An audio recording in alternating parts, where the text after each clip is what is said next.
Hello everybody. I hope all of y'all are having a good day today.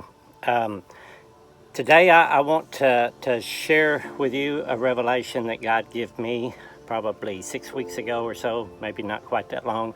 But I was watching Blue's Clues with Linza, and they were doing a special on the menorah, the 9-candle menorah. And whenever I saw the menorah and the 8 candles, 4 candles on each side with one in the middle, I had this revelation and I want to share it with you. Now I'm going to do a thing on the number 8 here, and I know a lot of you are going to want to add information and say you missed this or you missed that. I promise you I didn't miss it.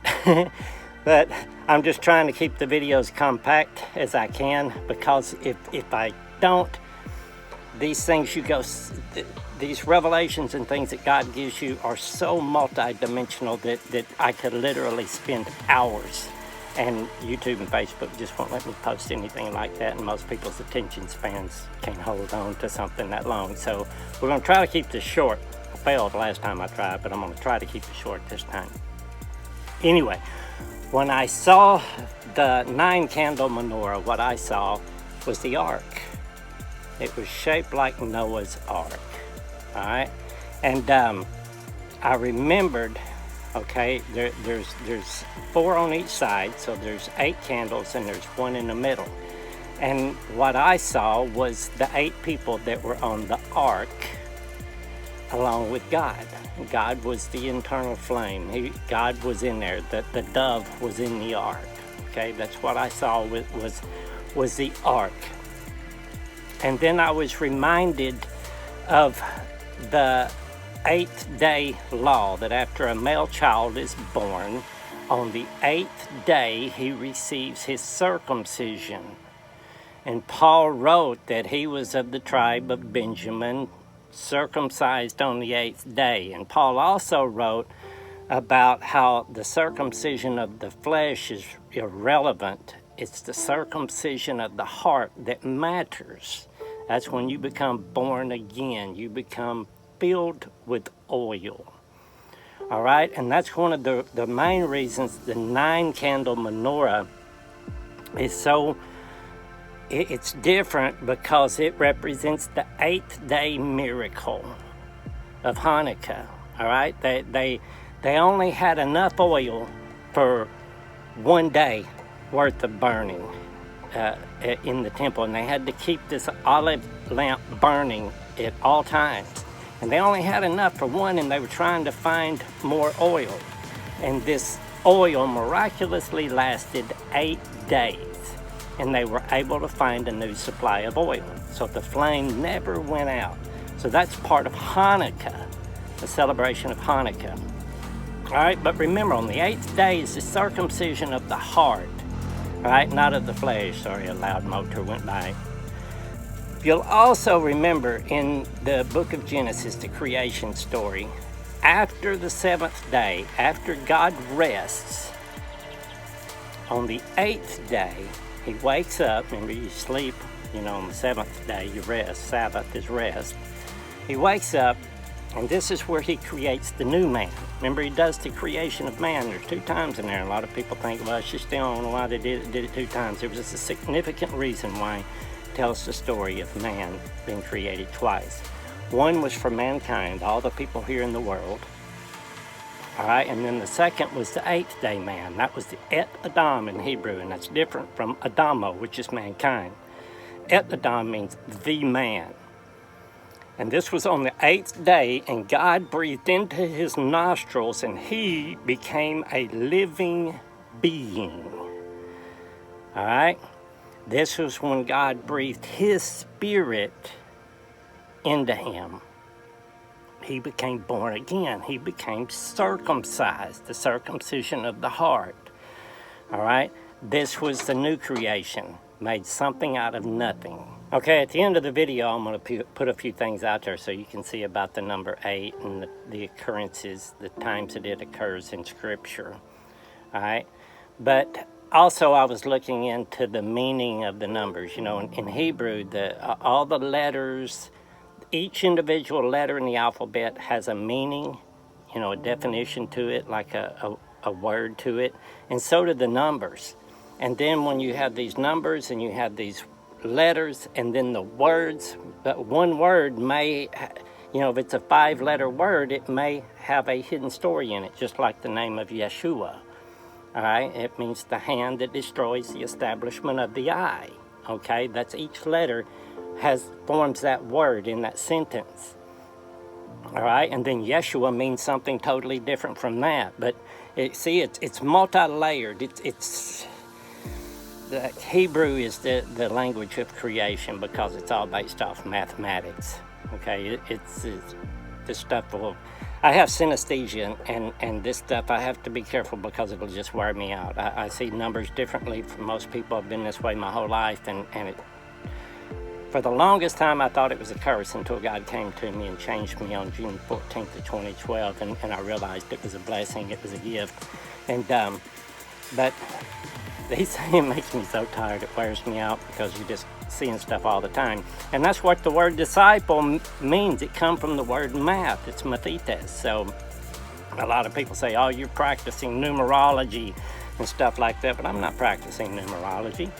When you practice numerology is whenever you look at days and go, oh man, today's a number 3 day, and it's on the 6th hour, and you know, oh my, what am I going to do? I can't go outside today. That's when you let the numbers rule your life.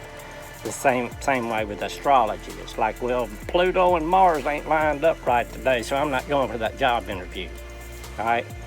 That's practicing numerology and astrology. But whenever God reveals things to you, he can reveal many things to you in the stars and in numbers.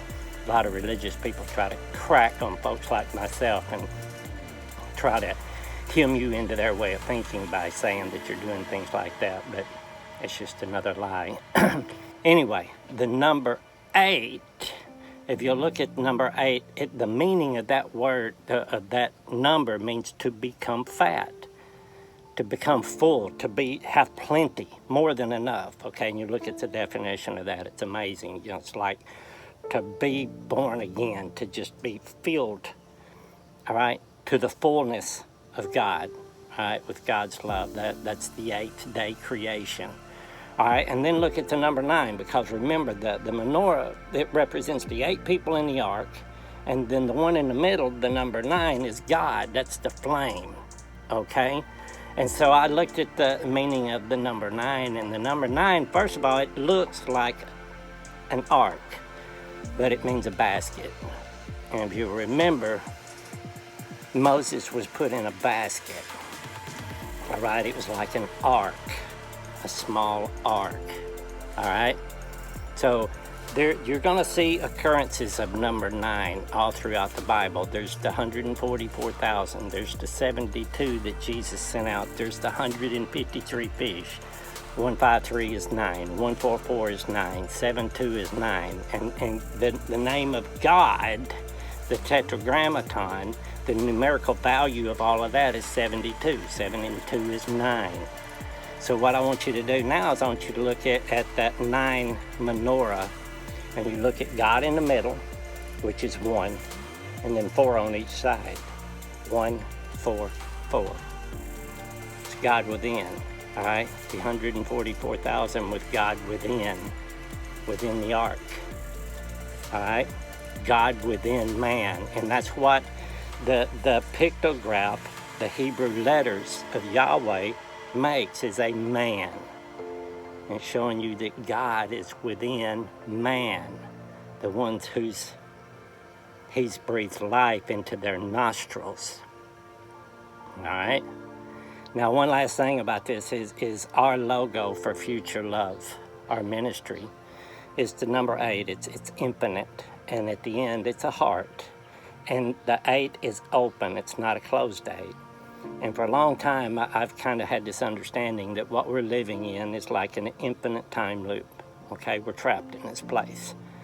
All right, from time to time, I'm not going to get into the numbers of all that, but this place totally resets, and we go back to day 1, a new creation every time, a Genesis every time. That's why in Ecclesiastes it's written, there's nothing new under the sun. There's no telling how long this time loop has been going on. Most people are here serving time. But when your number is called and you stop serving time, the world, and you start serving the Lord by giving up yourself for Him to do His works through you, then you escape the trap. That's why on our Future Love logo is the heart at the end. God's love is infinite. All right? And only by experiencing God's love do we break the cycle and we break free from this place. All right? And whenever we break free from this place, we move on to the next level. Whatever that is after this. I don't know what all that is. One day we'll all find out. Anyway, I wanted to share that with you guys on the number 8. I know there's so much more. I missed so much more, but I was just sitting with my daughter Linda watching Blue's Clues, and I seen that. I seen the menorah. I saw 144. I saw God within. And I remembered about the 8th day creation of Adam, the 8th day circumcision of the flesh, the circumcision of the heart, and yeah. Anyway, I wanted to share that with you guys. I love you all. God bless.